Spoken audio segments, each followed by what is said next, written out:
મિત્રો 38માં દાખલાની રકમ જુઓ. શું કીધું છે કે 1 a1 a2 a3 up to an -1 એ એકનું ધ્યાન આપજો, એ એકનું nમું બીજ છે. તો 1 માઇનસ ધ્યાન આપજો 1 minus a1 into 1 minus a2 up to 1 minus n બરાબર ખાલી જગ્યા. ઓકે, તો સારો દાખલો છે. IMP છે. આવો એક દાખલો આપણે આગળ ભણ્યા છીએ એટલે ધ્યાન આપજો શું આવે તે. સંકર સંખ્યાવાળા ચેપ્ટરમાં ભણ્યા હતા. રીત એવી જ છે. જુઓ, સૌપ્રથમ 1 a1 a2 up to an -1 એ એકનું nમું બીજ છે.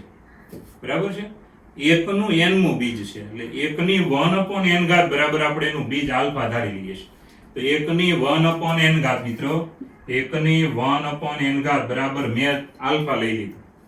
એકનું nમું બીજ ધારો કે આલ્ફા છે.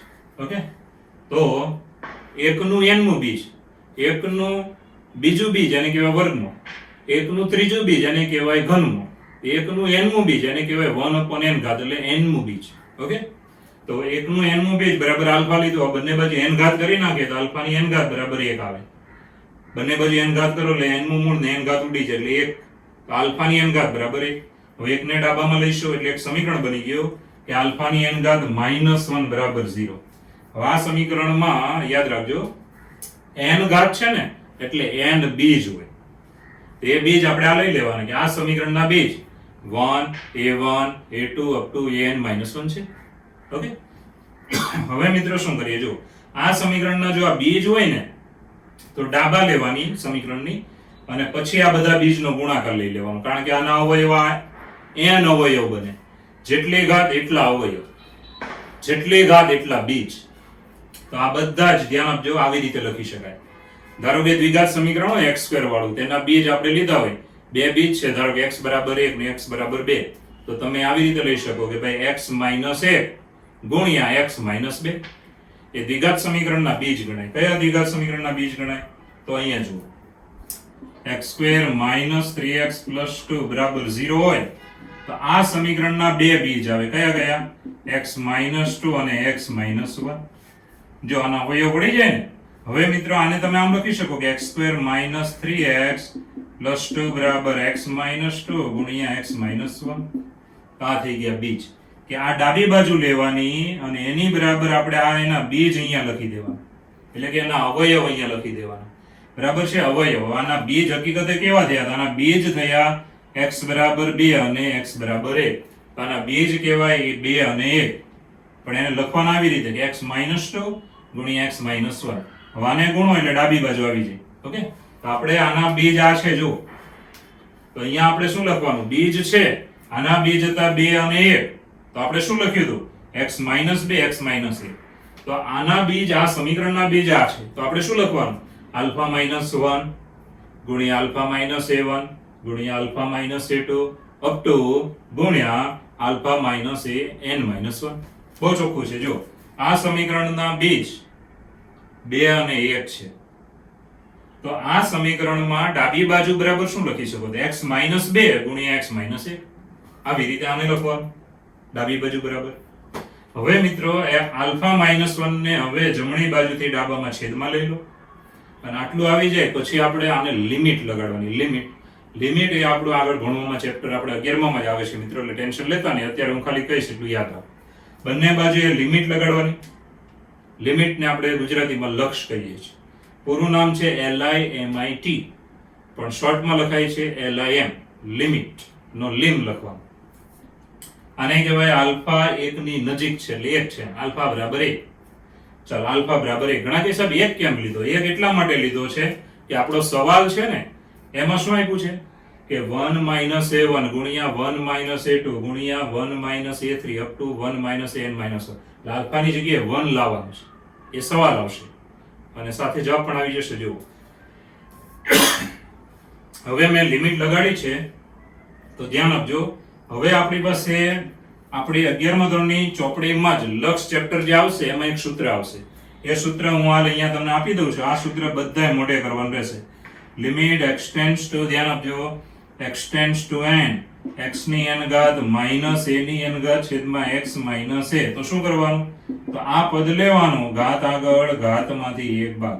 મિત્રો આ સૂત્ર બધાય મોઢે કરી નાખવાનું, આમ પણ આપણે 11 માં ભણવાનું આવશે. એટલે આ સૂત્રમાં જોવાનું કે x ટેન્ડ્સ ટુ n છે, ધ્યાન આપજો. x ટેન્ડ્સ ટુ a છે, અહીંયા એ આવશે, સોરી સ્મોલ a.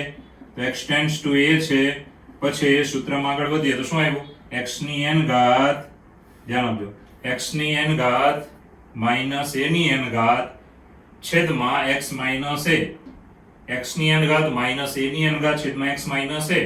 તો તમારે આ પદ લેવાનું, ઘાત આગળ ઘાતમાંથી એક પદ આટલું જ કરવાનું છે. તો આપણે અહીંયા પણ જો સૂત્ર બની ગયું છે, દેખાય ને? ખાલી તમારે અહીંયા 1 ની n ઘાત લખવાની છે. જો અહીંયા સેમ ઘાત હોવી જોઈએ. તો અહીંયા 1 ની હું n ઘાત લખી શકું, કારણ કે 1 ની તો ગમે તેટલી ઘાત લખી શકાય. તો હું લખું છું, અહીંયા ધ્યાન આપજો. therefore limit alpha tends to 1, alpha ની n ઘાત માઈનસ 1 ની n ઘાત છેદમાં આલ્ફા માઈનસ 1. 1 ની ગમે તેટલી ઘાત લખી શકાય. આપણે n લઈ લેવાની. કેમ લઈ લીધી? કારણ કે સૂત્ર પ્રમાણે જરૂર છે. ચાલો જમણી બાજુની વાત કરીએ તો હવે તમે આલ્ફા બરાબર 1 આ બધામાં મૂકી શકો છો. ચાલો આલ્ફાની જગ્યાએ હું 1 લઈ લઉં છું, તો 1 માઈનસ a1, જ્યાં પણ આલ્ફા દેખાય જાય 1 minus a2 up to 1 minus an minus 1. જ્યાં આલ્ફા હતું ત્યાં 1 લઈ લેવાનું, લિમિટ આપી દેવાની. લિમિટની કિંમત આપી દીધી કે એટલે પછી હવે લિમિટ લખવાની નહીં, આલ્ફા બરાબર 1 આપી દેવાનું. હવે ડાબી બાજુમાં જુઓ તો આ સૂત્ર આવી ગયું, જો એક્ઝેક્ટ છે. જો x ની જગ્યાએ આલ્ફા દેખાય અને a ની જગ્યાએ 1 દેખાય છે. તો આપણે શું કરવાનું? આ બાજુ જે અહીંયા પદ છે, ધ્યાન આપજો, એ પદમાં ઘાત આગળ ઘાતમાંથી એક બાદ એવું કરવાનું. તો અહીંયા શું આવે? જો આ પદ આવશે, બરાબર ધ્યાન રાખજો, આ પદ આવશે, એમાં ઘાત આગળ ઘાતમાંથી એક બાદ માટે આવે ઘાત આગળ અને ઘાતમાંથી એક બાદ. ચાલો જમણી બાજુ જેમ છે તેમ છે, 1 minus a2 up to 1 minus an. હવે મિત્રો સાદરૂપ આપી દઈશું. આ જમણી બાજુને ડાબા બનાવી નાખવાની, કારણ કે આપણો સવાલ હતો 1 માઈનસ a1 ગુણ્યા 1 minus a2 up to 1 minus an minus 1. બરાબર છે? આ સવાલ આવી ગયો. હવે અહીંયા 1 ની ગમે તેટલી ઘાત 1 જ આવવાની, 1 ગુણ્યા n એટલે n આવશે. આ પદને આ બાજુ લખવાનું ઇઝ ઇક્વલ ટુ n, જે છે આપણો આન્સર C. બરાબર? તો આ જવાબ થઈ ગયો C. તો આ દાખલામાં નવી વાત શું જાણવા મળી? તો આ રીત છે ને એ આગળ સંકર સંખ્યામાં એક દાખલામાં સેમ રીત આવી ગઈ. આ દાખલામાં નવું શું આવ્યું? તો લિમિટ વાળું નવું છે. એટલે જરા ધ્યાન આપજો, ફરી વાર લઈએ કે તમને રકમ શું આપી છે? તો 1 a1 a2 up to an minus 1 એ 1 ના n બીજ હોય, 1 ના n બીજ છે. બરાબર? તો 1 minus a1 ગુણ્યા 1 minus a2 up to 1 minus an minus 1 બરાબર ખાલી જગ્યા. ઓકે? તો 1 a1 a2 up to an minus 1 એ 1 ના n બીજ છે, 1 નું n બીજ છે, અથવા 1 ના n બીજ છે. ઓકે? માટે 1 ની 1 upon n ઘાત બરાબર આપણે ધારી લીધું આલ્ફા. આલ્ફા એ આનું બીજ છે. ઓકે? n નું બીજ છે. તો આટલા બીજ છે, n બીજ. તો n નું બીજ એ તો કોઈ પણ હોઈ શકે, આલ્ફા નામ આપી દીધું. 1 નું n નું બીજ, ધારો કે એમ મેં કીધું કે આના ભાઈ 5 બીજ છે, તો આપણે લખવું પડે કે આનું 5મું બીજ કયું છે. ઓકે? તો n મું બીજ આલ્ફા છે, એવું આ લીધું કહેવાય. બરાબર છે? n મું બીજ આલ્ફા, માટે બંને બાજુ n ઘાત કરો તો આલ્ફા ની n ઘાત બરાબર 1. એકને ડાબામાં લઈ લો, આ સમીકરણ આવ્યું. હવે આના બીજ n ઘાતનું સમીકરણ છે, માટે n બીજ હોય, n બીજ. તો આના બીજ કેવા થાય? તો તમે અહીંયા જુઓ, આ ખાસ યાદ રાખજો, આ સમીકરણ છે. જો આમાં 2 ઘાત છે એટલે આના 2 બીજ હોય. ધારો કે આના બીજ છે 2 અને 1. 2 મૂકવાથી જમણી બાજુ 0 લાવી શકો ને 1 મૂકવાથી 0 આવે, એટલે બીજ કહેવાય. તો મિત્રો આના બીજ 2 છે, 2 અને 1, માટે લખવાનું શું? તો આની ડાબી બાજુ બરાબર x માઈનસ 2 ગુણ્યા x માઈનસ 1. તો આના જો આ બીજ હોય તો આપણે શું લખવાનું? તો ડાબી બાજુ બરાબર x માઈનસ, અહીંયા આલ્ફા છે એટલે આલ્ફા માઈનસ 1 ગુણ્યા આલ્ફા માઈનસ a1 ગુણ્યા alpha minus a2 up to alpha minus an minus 1. Okay? હવે મિત્રો સાદરૂપમાં શું કર્યું? તો આલ્ફા માઈનસ 1 ને ડાબામાં છેદમાં લીધું. ઓકે? બીજું કંઈ નથી. બંને બાજુએ લિમિટ લગાડવાની, લિમિટની શરત શું રાખવાની?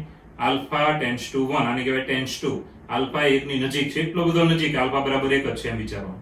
તો આલ્ફા ટેન્ડ્સ ટુ 1. 1 કેમ લીધો? કારણ કે આપણા સવાલમાં અહીંયા આપણે 1 લાવવાનું છે, આલ્ફાની જગ્યાએ 1. જો આ સવાલ હતો એને જોઈને ખબર પડી જાય ને કે 1 લાવવાનું એટલે 1 લેવાનું. બંને બાજુએ લિમિટ લગાડી. હવે જમણી બાજુમાં આલ્ફાની જગ્યાએ 1 લઈ લેવાનું. લિમિટની શરત છે એ આલ્ફાની કિંમત એ કે આમાં મૂકી દેવાની, પછી લિમિટ લખવાની નહીં. આલ્ફાની જગ્યાએ 1 લખી નાખ્યો. હવે અહીંયા શું કરવાનું? તો આને સૂત્ર બનાવવાનું છે મિત્રો. આ સૂત્ર બની જાય. કયું સૂત્ર? આ તમારે 11માં જ આવશે ચેપ્ટરમાં, મોઢે રાખવાનું. એટલે અત્યારથી મોઢે કરવા માંડજો. Limit x tends to a x ની n ઘાત માઈનસ a ની n ઘાત છેદમાં x માઈનસ a બરાબર આ પદ લેવાનું ઘાત આગળ ઘાતમાંથી એક બાદ. ઓકે, રાઉન્ડ કર્યો એ જ લેવાનો, આગળની નિશાની નહીં લેવાની. તો આ પ્રમાણે આને આપણે સૂત્રમાં ફેરવવું હોય તો અહીંયા 1 ની n ઘાત લખવી પડે. 1 ની તો ગમે એટલી ઘાત લખી શકાય, એમાં કોઈ પ્રોબ્લેમ નથી. 1 ની n ઘાત. હવે આપણે આ પદ લેવાનું ઘાત આગળ ઘાતમાંથી એક બાજુ, n આગળ અને n માંથી એક બાદ. હવે મિત્રો આ જે જમણી બાજુ હતી એને ડાબી બનાવી નાખો, કારણ કે આપણો સવાલ છે. અને આ n ગુણ્યા 1 ની ગમે તેટલી ઘાત એક જ આવે, 1 ગુણ્યા n એટલે જવાબમાં આવશે n, જે છે આપણો આન્સર C. ઓકે, ચલો મિત્રો 40મો દાખલો. x ની ઘાતમાં છે 2 ગુણ્યા log x બરાબર 10x નો વર્ગ નો ઉકેલ ગણ ખાલી જગ્યા છે. આનો ઉકેલ ગણ એનો મતલબ x ની કિંમતોનો ગણ, એને કહેવાય ઉકેલ ગણ. તો જો શાંતિથી શું થાય છે કે x ની ઘાતમાં જે log વાળું પદ છે એને પહેલા તો નીચે લાવવું પડશે, એના માટે થોડીક વાત કરીશું. તો પહેલા તો ખાસ ધ્યાન આપજો, આને આપણે આવી રીતે લખીએ છીએ કે અહીંયા 10 છે ને એટલે બંને બાજુ હું log લઈશ, પણ આધાર 10 લઈને. log નો આધાર કેટલો લેવાનો? 10. તો બંને બાજુએ log લઈએ છીએ તો log જેનો આધાર 10 હોય, જો આ 10 આધાર વાળો, અને અહીંયા છે x ની ઘાતમાં 2 ગુણ્યા log x. ચાલો ઇઝ ઇક્વલ ટુ પેલી બાજુએ પણ log લેવાનો આધાર 10 રાખીને, log નો આધાર 10, અહીંયા છે 10x નો વર્ગ. આવી રીતે. હવે મિત્રો log ના નિયમમાં જરા ધ્યાન રાખજો કે log ના ઘટકની ઘાતને આગળ લઈ શકો છો. આ log પછી આ x ને ઘટક કહેવાય અને આ ઘાતમાં પદ છે એને log ની આગળ ગુણાકારમાં લઈ શકો છો. તો મિત્રો અહીંયા આવશે 2 ગુણ્યા log x into log x આધાર 10. આવી રીતે ખબર પડે ને? હવે આગળ વધીએ તો ખાસ ધ્યાન આપજો. પહેલામાં તો અહીંયા તમારે log ના ઘટક ગુણાકારમાં છે માટે log સરવાળામાં અલગ કરવાનો. તો બરાબર આવશે log 10 આધાર 10 પ્લસ log x² આધાર 10. આવી રીતે. હવે આ જે log રકમમાં આપ્યો છે એનો આધાર 10 તમને એક્ઝામ આપી દેવામાં આવશે, એટલે ગભરાવાનું નહીં. જે ઉપરથી નીચે log લાવ્યો ને એનો આધાર 10 સમજવાનો. ઓકે, નહીતર તો ઉકેલ મળશે જ નહીં. હવે શું કરવાનું? આ બે log ગુણાકારમાં છે એટલે આપણે આવું લખવાનું, માટે 2 ગુણ્યા log x આધાર 10 નો વર્ગ બરાબર પેલી બાજુએ log 10 આધાર 10. log નો ઘટક અને આધાર સરખા હોય ને, ઘટક એટલે એલિમેન્ટ, આધાર એટલે base. Element and base are equal, then you should be put here 1. Okay, તો તમારે અહીંયા 1 મૂકવો જોઈએ. તો ઘટક આધાર સરખા એટલે આનું મૂલ્ય 1 થઈ જાય. પ્લસ ચાલો અહીંયાની વાત કરીએ તો મિત્રો log ના ઘટકની ઘાતને આગળ લઈ શકો, જેમ આપણે અહીંયા લીધી હતી ને. જો આ દેખાય છે, આ 2 log x અને આગળ લીધા હતા એટલે આ log નો ઘટક x કહેવાય, તેની ઘાતને આગળ લઈ શકો. અહીંયા આવે 2 ગુણ્યા log x આધાર 10. આવી રીતે. હવે મિત્રો જમણી બાજુના પદને ડાબામાં લઈશું. therefore 2 into log x આધાર 10 નો વર્ગ, log x આધાર 10 નો વર્ગ માઈનસ 2 ગુણ્યા log x આધાર 10 માઈનસ 1 બરાબર 0. ચાલો હવે log x આધાર 10 ની જગ્યાએ કંઈક નવું નામ આપી દઈએ, m નામ આપી દઈએ. તો જ્યાં m બરાબર છે log x આધાર 10. ચાલો log x આધાર 10 ની જગ્યાએ હું m લઈશ. તો માટે આવશે 2 ગુણ્યા m² માઈનસ 2 ગુણ્યા m માઈનસ 1 બરાબર 0. હવે આ તમને દ્વિઘાત સમીકરણ મળી ગયું. હવે મિત્રો આના બીજમાં જવાનું. તો તમને ખબર જ છે કે માઈનસ પહેલા તો m બરાબર minus b plus or minus under route VH એટલે કે b² માઈનસ 4ac છેદમાં 2a. આવી રીતે આના બીજમાં જવાનું એટલે m ની કિંમત. ચાલો સાદરૂપમાં જઈએ તો માઈનસ b, b બરાબર કેટલા છે? Minus 2 plus or minus under route, ચાલો b² એટલે માઈનસ 2 નો વર્ગ માઈનસ 4, a બરાબર 2 અને c બરાબર માઈનસ 1 છેદમાં 2a, a બરાબર 2. આવી રીતે. હવે સાદરૂપ આપી દઈશું, ખાસ ધ્યાન આપજો. સાદરૂપ તો અહીંયા કેટલા આવશે? પ્લસ 2 પ્લસ ઓર માઈનસ અહીંયા કેટલા થાય? જુઓ 4. ખબર પડે ને? અહીંયા કેટલા થયા? તો 4. પછી 4 ને 4 કેટલા થયા? 8. બરાબર, માઈનસ માઈનસ પ્લસ 4 2 8. આ 4, 8 અને 4 12. તો 12 નું વર્ગમૂળ કેટલું થાય? તો 2√3. 4 3 12, 2√3 છેદમાં 4. ઓકે, હવે સાદરૂપ આપીએ તો અહીંયા ભાઈ બે વડે ભાગ ચાલે છે, ચલાવી દઈશું. તો is equal two 1 plus minus √3/2. આ આપણને બે કિંમત મળી ગઈ મિત્રો, બરાબર છે. આ m ની કિંમત છે. હવે m ની કિંમત એમ તો આપણે જાતે મૂકવું, તો પાછો લઈ લેવાનો return. therefore log x Aadhaar 10 is equal to 1 plus minus √3/2. આવી રીતે. હવે આપણે આને ફેરવવું હોય તો શું લખવાનું? મેં તમને શીખવાડ્યું છે કે ઘટક એટલે કે x, ઘટક બરાબર આધાર છે એની ઘાતમાં આને લઈ લેવાનું. ઘટક બરાબર આધારની ઘાત, સામેવાળું પદ ઘાતમાં. અહીંયા આવશે 10 ની ઘાતમાં કે 1 પ્લસ માઇનસ √3/2. તો મિત્રો આ થઈ ગયો આપણો x. માટે ઉકેલ ગણ.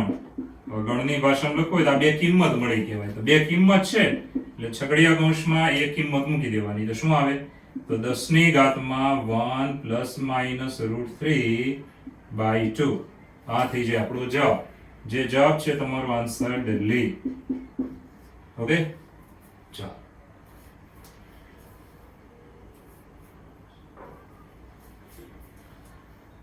ચાલો ફરી એકવાર જોઈ લો એટલે આવડી જાય. પહેલા તો આ રકમ છે આપણી, તો ઉકેલ ગણ ખાલી જગ્યા છે. ઉકેલ ગણમાં સંખ્યાઓ બે આપણે મૂકવાની થાય કે 3 જે પણ આવે તો બરાબર. અહીંયા 2 આવી એટલે બે સંખ્યા ગણાય. તો અહીંયા બંને બાજુએ log લેવાનો, આધાર 10 વાળો. ઘણા કે ખબર કેમ પડે આધાર 10? તો આ બાજુ 10 છે ને આપણે નડે નહીં. અને અહીંયા હવે પછી જ્યારે આ દાખલો કોઈ પણ પરીક્ષામાં પૂછવામાં આવે ત્યારે અહીંયા log ની આધારની વાત કરું તો અહીંયા તમને 10 આપી દેવામાં આવશે. બહુ ટેન્શન લેવું નહીં, બરાબર છે. ચાલ આગળ વધીએ. 10 આધાર વાળો જે log હોય ને એને કહેવાય, ધ્યાન આપજો, સામાન્ય લઘુગણક. કેવો ગણાય? સામાન્ય લઘુગણક. જે તમે log ટેબલ જુઓ છો એ log ટેબલ હંમેશા 10 આધાર માટે જ હોય છે. આ યાદ રાખજો. ચાલો હવે મિત્રો બંને બાજુએ log નો આધાર 10 લઈને log લગાડવાનો. હવે log ના ઘટકની ઘાતને, આને ઘટક કહેવાય, એની ઘાતને તમે આગળ લઈ શકો. આ ઘાતને આગળ લઈ લેવાની. log ના ઘટકની ઘાતને આગળ લઈ શકો અને જમણી બાજુએ ઘટક ગુણાકારમાં તો log સરવાળામાં અલગ કરી દેવાનો. બરાબર છે. હવે મિત્રો ફરી વખત આગળ વધીએ તો અહીંયા આ બે log ગુણાકારમાં અને આધાર 10 જ સમજીને તમારે કામ કરવાનું. માટે log x આધાર 10 ની 2 ઘાત. પેલી બાજુએ log 10 Aadhaar 10 is equal to 1. અને છેલ્લામાં ફરી વખત ઘટકની ઘાતને આગળ લઈ શકો છો. ઓકે, હવે જમણી બાજુનો પદ ડાબામાં લઈ લો. log વાળું પદ એને m નામ આપી દીધું. આના બીજ મેળવતા તમને આરામથી આવડે છે એટલે કોઈ ટેન્શન નથી. m ની કિંમત આવી 2. હવે m બરાબર તો log છે, તો ફરી વખત ઘટક બરાબર શું? તો ઘટક બરાબર આધારની ઘાત. બરાબર, ઘટક બરાબર આધારની ઘાત એટલે આ પદ આવી જાય. ઓકે, તો આ બે કિંમત આવી અને આવી રીતે લખો તો અલ્પવિરામ કરીને પહેલા માઈનસ વડે પછી પ્લસ વડે લખો તોય ચાલે. આવી રીતે લખો તોય ચાલે. આ જવાબ છે આન્સર ડી. મિત્રો 42મો દાખલો જો. સમીકરણ x² + bx + c બરાબર 0 ના બીજ. ધ્યાન આપજો. અને બીજું સમીકરણ છે x² + qx + r બરાબર 0 ના બીજનો ગુણોત્તર સમાન હોય. આ બીજનો ગુણોત્તર સમાન હોય તો ખાલી છે. ઓકે, તો પહેલા સમીકરણના બીજ આલ્ફા અને બીટા લેતા અને આ બીજા સમીકરણના બીજ આલ્ફા ડેશ અને બીટા ડેશ લેતા. એટલે બંનેના બીજ આપણે લઈ લીધા છે. ઓકે, હવે બે બીજનો સરવાળો એટલે આલ્ફા પ્લસ બીટા બરાબર માઈનસ b બાય a પ્રમાણે લખીએ તો માઈનસ b ના છેદમાં x² નો સહગુણક 1 એટલે માઈનસ b. તથા બે બીજનો ગુણાકાર આલ્ફા ગુણ્યા બીટા બરાબર c બાય a પ્રમાણે c. c ના છેદમાં x² નો સહગુણક 1 એટલે c. તો બે બીજનો સરવાળો અને બે બીજનો ગુણાકાર આપણને મળી ગયો. હવે આપણે બીજા સમીકરણમાં જઈએ તો એના બે બીજનો સરવાળો કે alpha dash plus beta dash is equal to minus q by 1 is equal to minus q. તથા આના બે બીજનો ગુણાકાર આલ્ફા ડેશ ગુણ્યા બીટા ડેશ તો બે r by 1 is equal to r. ચાલો આનો ગુણોત્તર આના બીજનો સરવાળો અને બીજનો ગુણાકાર લઈ લીધો. હવે આ બંને સમીકરણના બીજનો ગુણોત્તર લેતા તો પક્ષ પરથી રકમ પરથી ચાલો પહેલા માટે આલ્ફા બાય બીટા બરાબર બીજા માટે alpha dash by beta dash. આ એનો ગુણોત્તર સરખો છે. બીજનો ગુણોત્તર એટલે આલ્ફા બીટા બીજ છે પહેલા સમીકરણ એનો ગુણોત્તર કહેવાય આ. અને બીજા સમીકરણમાં આલ્ફા ડેશ બીટા ડેશ એના બીજ છે તેનો ગુણોત્તર આ કહેવાય. તો બંનેના બીજનો ગુણોત્તર કેવો છે? સમાન છે. ઓકે, હવે તમે જાણો છો યોગ વિયોગ લઈશું કારણ કે તો જ આ પક્ષ વાપરી શકાશે. યોગ વિયોગ, યોગ એટલે સરવાળો, વિયોગ એટલે બાદબાકી. ચાલો alpha dash plus beta dash છેદમાં alpha dash minus beta dash, કારણ કે યોગ વિયોગ, બરાબર છે, યોગ વિયોગ. હવે હજુ તો આપણે આમાં પ્લસ વાળા પદની કિંમતો ખબર છે આપણને, જો આ દેખાય ને, પણ વચ્ચે નીચે માઇનસ વાળું છે, એનું શું? એની માટે આપણે એક આઈડિયા વાપરવાનો. શું આઈડિયા વાપરવાનો? તો પહેલા તો વર્ગ કરી નાખીએ, પછી આપણે આગળ વધીએ. ચાલો વર્ગ કરીએ બંને બાજુએ, તો આલ્ફા પ્લસ બીટાનો વર્ગ છેદમાં આલ્ફા માઇનસ બીટાનો વર્ગ is equal to alpha dash plus beta dash નો વર્ગ છેદમાં alpha dash minus beta dash નો વર્ગ. આવી રીતે હવે તમે જાણો છો કે અંશમાં તો કિંમત મૂકવાની છે, છેદમાં આપણે પૂર્ણાંક પદાવલીનું મધ્યમ પદ સેટ કરી દેવાનું, એટલે પ્લસ મૂકીને આવી રીતે ગોઠવવાનું. જો કેવી રીતે, ધ્યાન આપજો, અંશ જેમ છે તેમ જ, છેદમાં આપણે આમ લખવાનું કે આલ્ફા પ્લસ બીટાનો વર્ગ માઇનસ 2 આલ્ફા બીટા.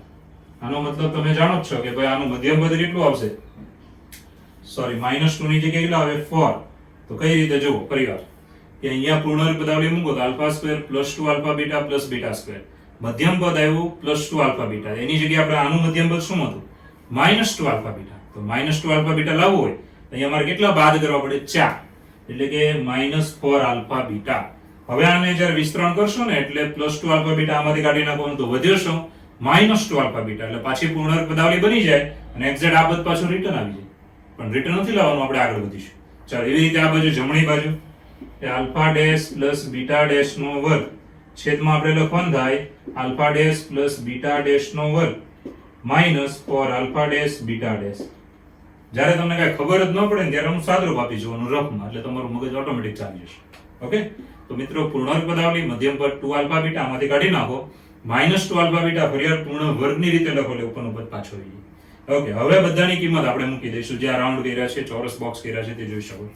ઓકે, ચોરસ બોક્સની કિંમત મૂકી દઈએ તો આલ્ફા પ્લસ બીટા બરાબર -b, તો -b નો વર્ગ છેદમાં -b નો વર્ગ પછી 4 આલ્ફા બીટા બરાબર c એટલે 4c ઇઝ ઇક્વલ ટુ, ચાલો મિત્રો હવે આ બાજુની કિંમત મૂકીશું તો કઈ કિંમત આવે જુઓ, તો alpha dash plus beta dash એટલે -q નો વર્ગ છેદમાં, ચાલો હવે છેદમાં ફરીવાર -q નો વર્ગ -4 આલ્ફા ડેશ બીટા ડેશ એટલે r એટલે 4r. ઓકે, સાદરૂપ આપી દઈશું, therefore b square upon b square -4c, પેલી બાજુ q square upon q square -4r. ચાલો ચોકડી ગુણાકાર કરી દેવાનો, આને આમ ગુણો આને આમ ગુણીએ તો માટે આવે b square q square -4b square r is equal to, ચાલો આને ગુણી નાખીએ તો b square q square -4q square c. Okay, ચોકડી ગુણાકાર, આને અહીંયા ગુણ્યો અને ત્યાં ગુણ્યો છે, બંને બાજુએ કોણ નીકળી જાય b square q square નીકળી જાય, વધ્યો શું તો માટે -4b square r બરાબર -4q square c. માટે ફાઇનલ જવાબમાં જઈએ તો -4 ઉડી જાય, b square r બરાબર q square c. તો મિત્રો આ થઈ ગયો આપણો જવાબ. ચાલો મિત્રો ફરીવાર એકવાર દાખલો જોઈ લો. શું કીધું છે કે સમીકરણ x² + bx + c બરાબર 0 ના બીજ બરાબર છે, અને સમીકરણ x² + qx + r બરાબર 0 ના બીજનો ગુણોત્તર સમાન છે.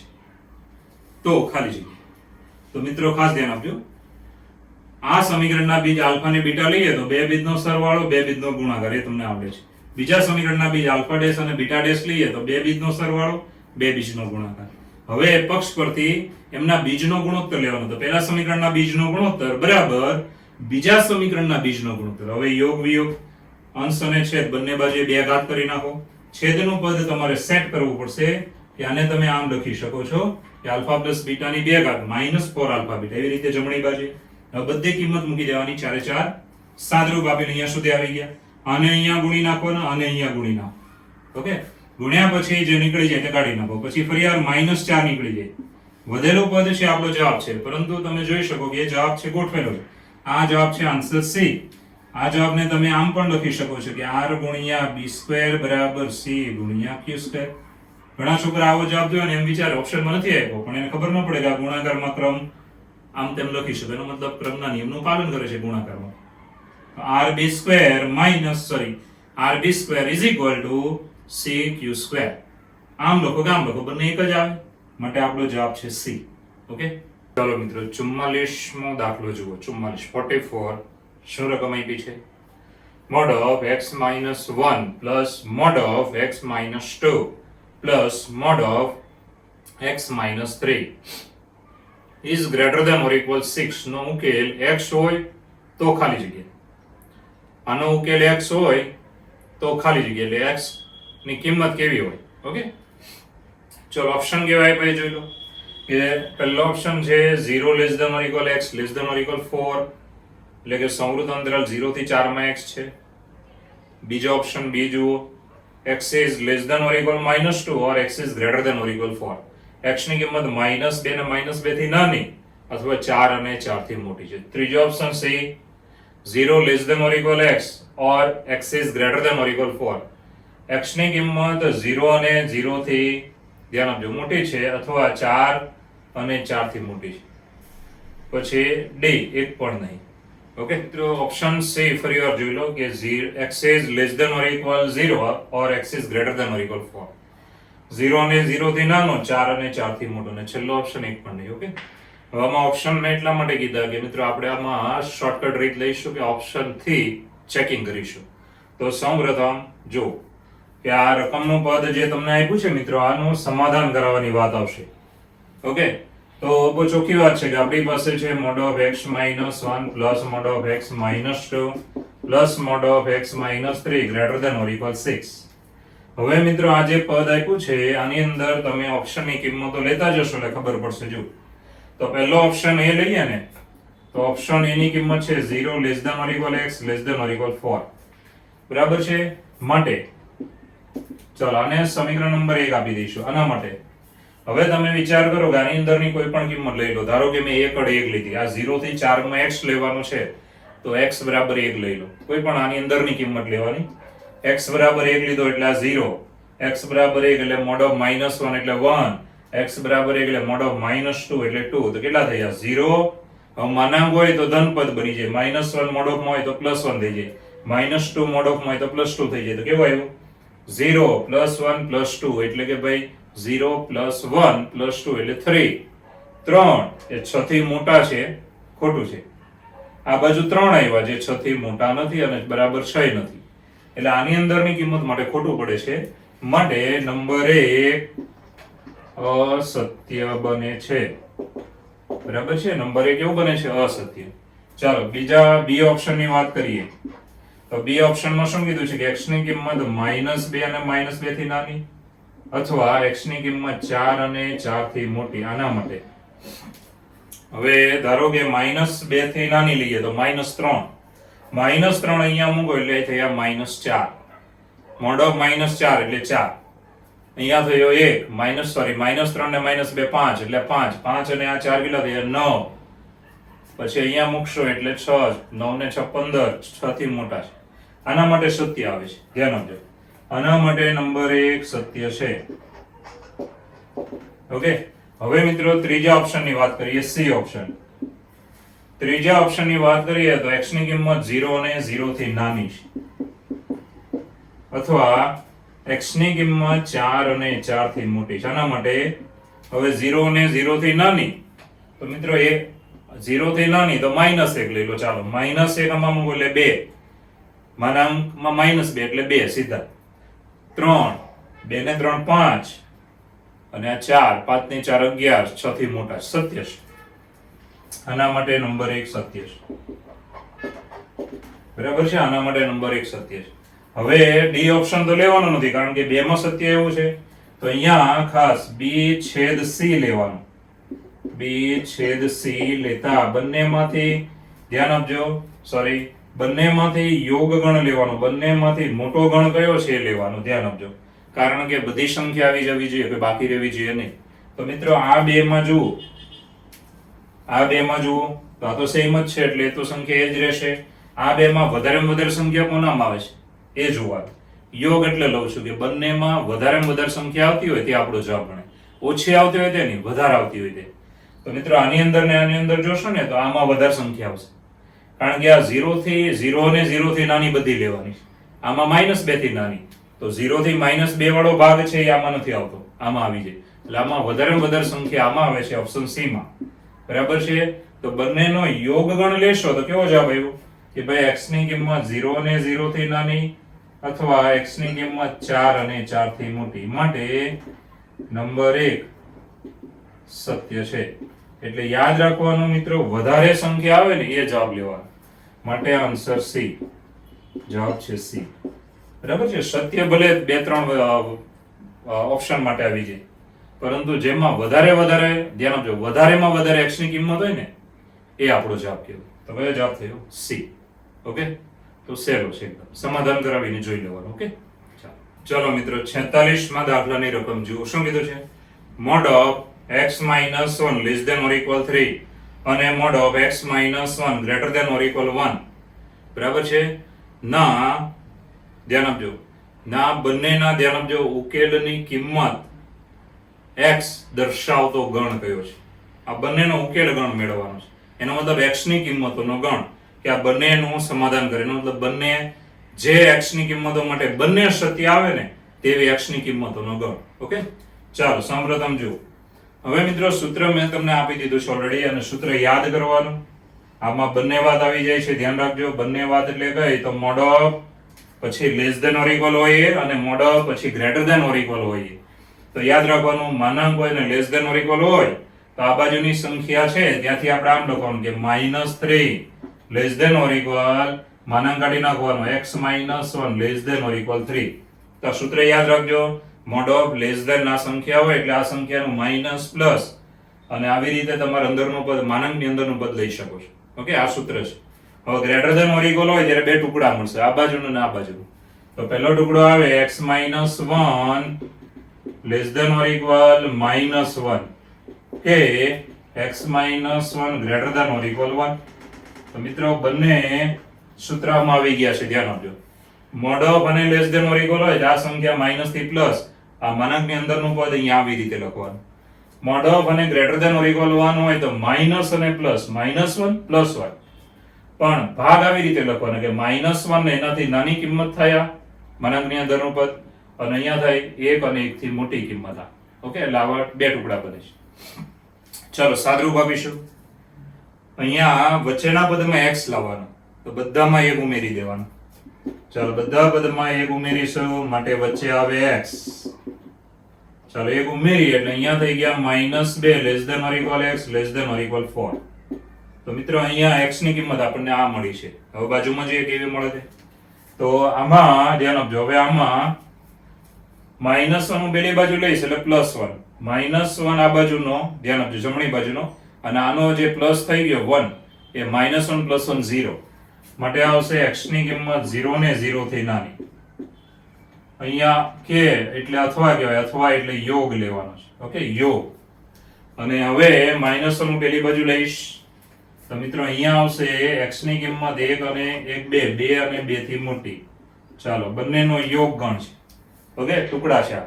આ ટુકડા કેવી રીતે છે તો આપણે આવી રીતે વિચારવાનું, નેગેટિવ ઇન્ફિનિટી, અહીંયા આવે 0 2 અને પોઝિટિવ ઇન્ફિનિટી. હવે 0 ને 0 થી નાનો x છે તો એક આ બાજુનો ટુકડો આવશે, અને 2 અને 2 થી મોટો x છે એટલે પેલી બાજુનો આવશે કિરણ.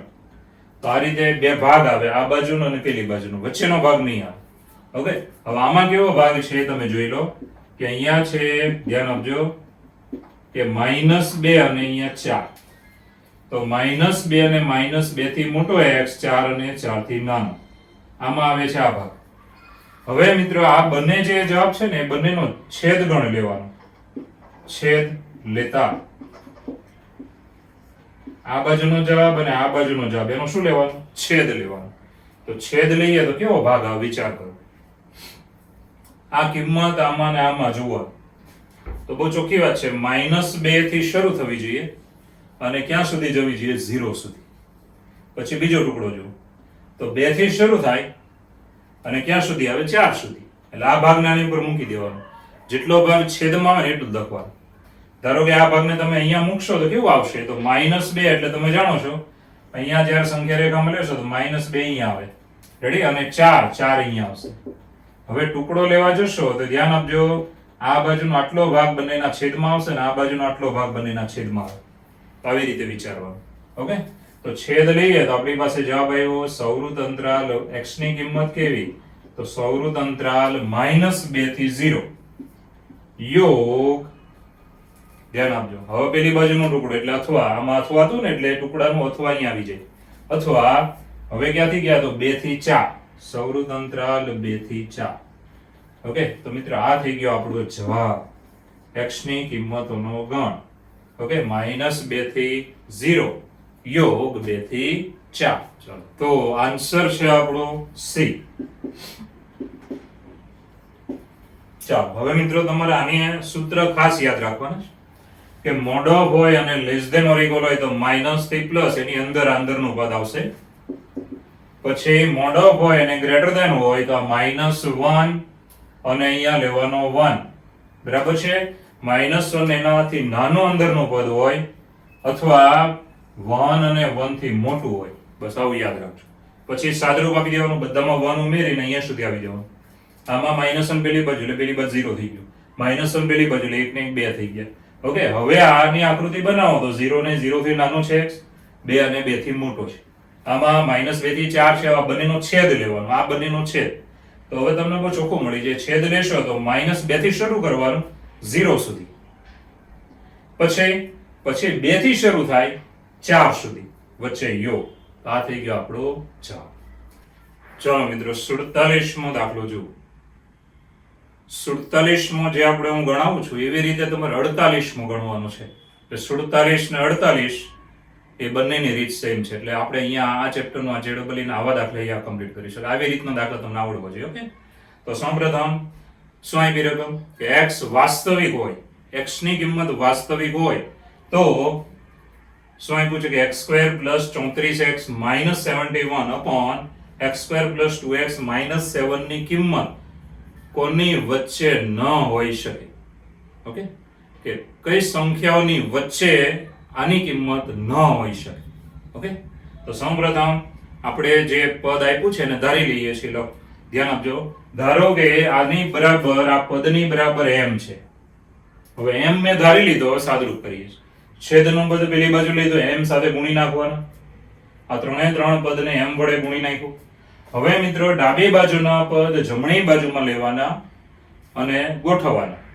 તો x² પેલી બાજુ એટલે -x². હવે આ x² અને પેલું આ બાજુ આવ્યું, એ બંનેમાંથી x² કોમન નીકળે એટલે શું વધ્યું? m-1 ગુણ્યા x². 34x પેલી બાજુ જાય એટલે અહીંયા છે આપણી પાસે 2m અને આ 34x વાળું આ બાજુ આવ્યું એટલે -34 ગુણ્યા x કોમન. 71 પેલી બાજુ એટલે +71 -7m બરાબર 0.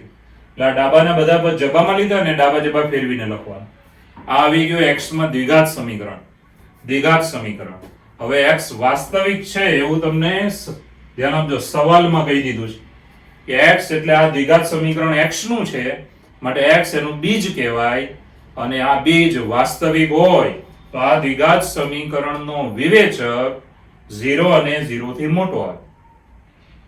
x આ દ્વિઘાત સમીકરણ x માં છે, જો x નું ગણાય, x નું દ્વિઘાત સમીકરણ, માટે x ની કિંમત એ આનું બીજ કહેવાય. અને રકમમાં એમ કીધું છે કે x કેવો છે તો વાસ્તવિક છે, તો આ સમીકરણનું બીજ વાસ્તવિક છે. બીજ વાસ્તવિક હોય તો આ સમીકરણનો વિવેચક 0 અને 0 થી મોટો આવે. ઓકે, હવે આપણે વિવેચકનું સૂત્ર તમને આવડે છે, b² - 4ac. b એટલે x નો સહગુણક, b² - 4a x² નો સહગુણક ગુણ્યા c એટલે અચળ પદ લેવાનું, આ c કહેવાય. હવે મિત્રો આનું સાદરૂપ કરીએ છીએ, ધ્યાન આપજો. પહેલા તો બધાને 4 વડે ભાગી શકાય. જો અંદર આપણે વર્ગ છે એટલે અંદર 2 વડે ભાગવાનું, અહીંયા 4 વડે ભાગી નાખ્યું. જો એટલે બધા પદને 4 વડે ભાગી નાખ્યા. હવે સાદરૂપ આનું વિસ્તરણ કરવાનું, m² - 34m 17 નો વર્ગ 289. પછી આ બેનો ગુણાકાર કરી નાખવાનો અને 12 ના માઈનસ અંદર આપવામાં ધ્યાન રાખવાનું.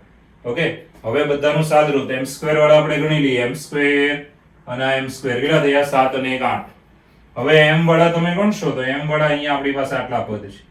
જો m વાળા પદ ગણી લો, બરાબર છે 34 71 બરાબર છે 105 અને 7 105 અને 7 112. પછી 289 એમાં 71 ઉમેરી દેવાના એટલે 360. બધાને 8 વડે ભાગી નાખવાના. બહુ ઇઝીલી ભાગ ચાલે છે. 8 1 8, 8 ચોક 32, 8 ગુણ્યા 45 360.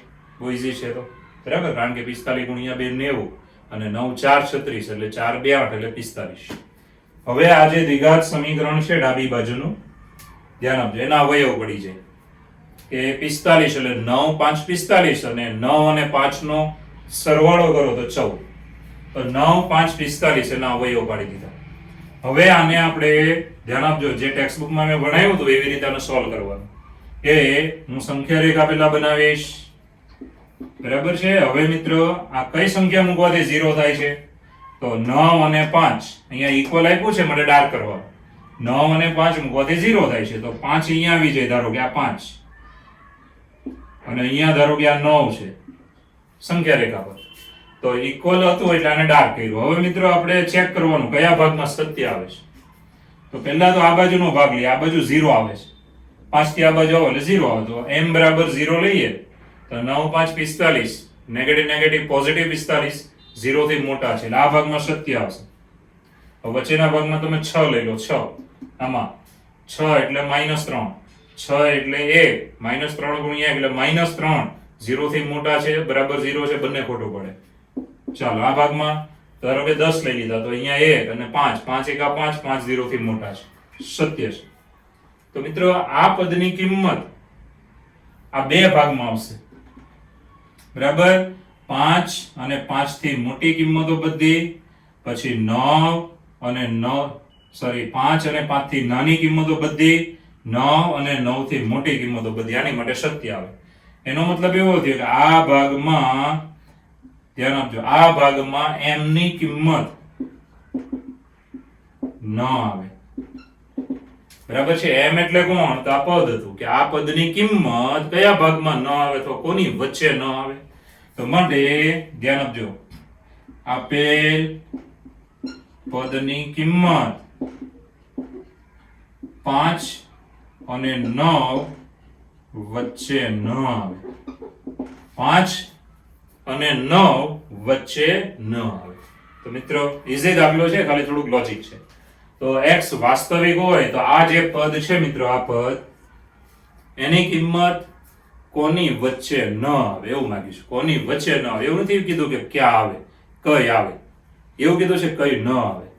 આની બરાબર m છેદ આમ લેવાનો, બધાને જબામાં લઈ ડાબા જબા ફેરવી નાખો.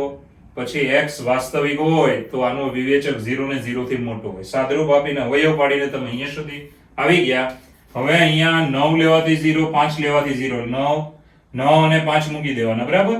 હવે કયા ભાગમાં સત્ય આવે છે એ કિંમતો તમારો આનો જવાબ આવી શકે છે. તો મિત્રો કયા ભાગની કિંમત નથી આવતી? તો વચ્ચેના ભાગમાં ખોટું પડે છે, એ કિંમત નહીં આવે. માટે આની કિંમત 5 અને 9 વચ્ચે ન આવે, જે છે આપણો આન્સર C. તો મિત્રો જવાબ છે C. ઓકે, તો આ ચેપ્ટરમાંથી મિત્રો દાખલા પૂછાય તો જે આપણે ભણ્યા આવા પૂછાઈ શકે, બરાબર છે. એટલે બહુ ડેન્જર વસ્તુ નથી. હવે પછી આપણે આગળ નવું કંઈ ભણીશું. ઓકે.